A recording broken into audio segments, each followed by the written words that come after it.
Hi everyone, welcome back to the channel. I'm Dr. Asi. Today I'm going to cover movement of water and solids. Be sure to subscribe our channel by just clicking on the subscribe button. Okay, let's get started. So transport of water and solids in plants.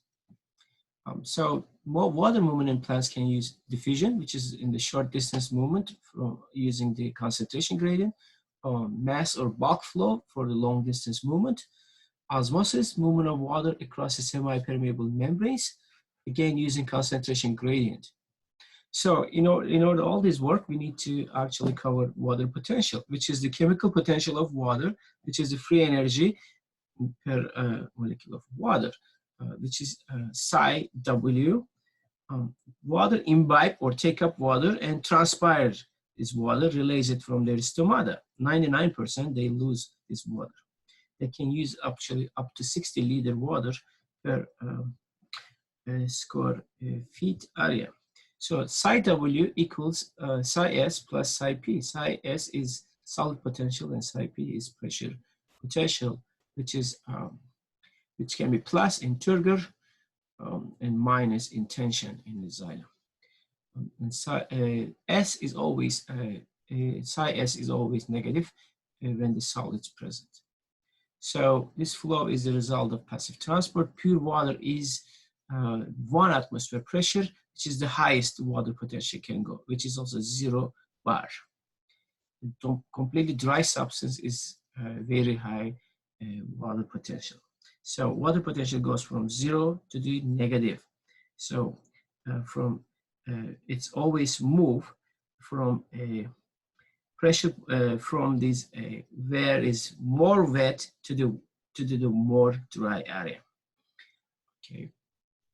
Movement of substances in plants they can use again diffusion, cytoplasmic streaming, phloem conduction can be actually maximum 100 centimeter per hour. Xylem conduction can go up to 15 meter per hour fast speed. Stomata is basically open and close response to the environmental signals.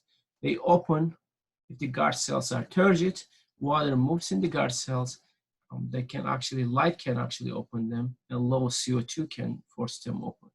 At dark, they actually close because potassium ions actually exit guard cells, followed by the water exits, and then they close.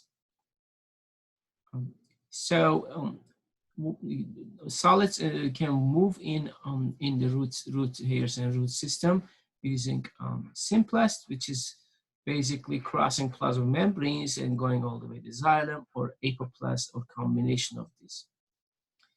Transport can be passive or active transport. Passive transport uses just concentration gradient. Active transport uses ATP.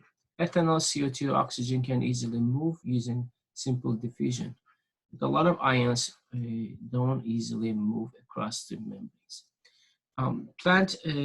Plants actually uses a number of things to move their water from this ground here to the top of the water to the air. Again, water potential plays a key role here. As you see, your soil water potential is minus 0.03 megapascal, which moves to the a drier root system. That root is more drier xylem, and then the leaf, and eventually to the drier air outside, which is minus 100 megapascal. Okay.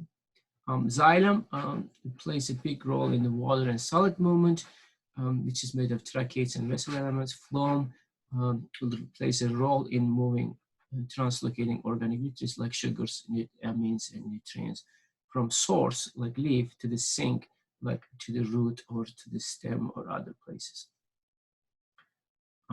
Phloem also has these P proteins. If there is a damage on them, P proteins actually can go and immediately cover that area and fix this damage as much as possible. That concludes our chapter 30, movement of water and solids, and see you in the next video.